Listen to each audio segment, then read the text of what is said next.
Y'all, the only way we can be delivered from sin is through Jesus.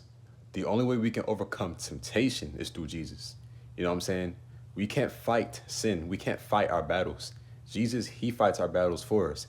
But it's our job and it's our part to rely on him and to not give in to the desires of the flesh. It could become a problem when you focus on not trying to sin. Because the more you focus on not trying to sin, the more you will sin. The more you try to focus on that problem, the more it will become a problem.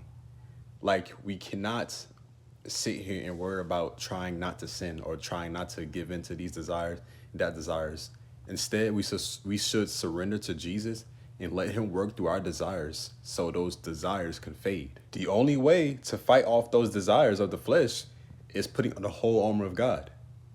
You got to put on the whole armor of God, which is the word, which is faith in Jesus, that he can get you through temptation, that he can get you through cravings of the flesh. I've been through this battle for most of my walk, man.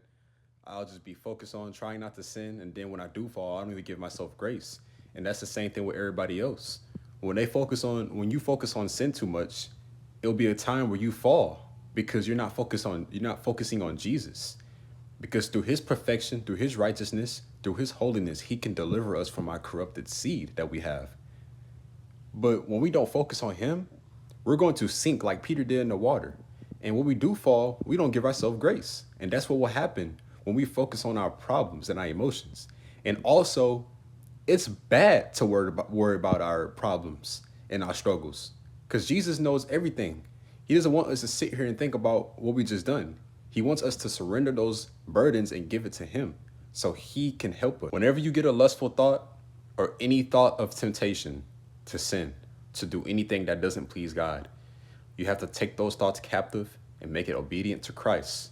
And when you take those thoughts captive, get into your word, put on some worship music, do anything and everything to focus on Jesus and keep the whole armor of God on, because that's the only way you will withstand the wiles of the enemy, bro.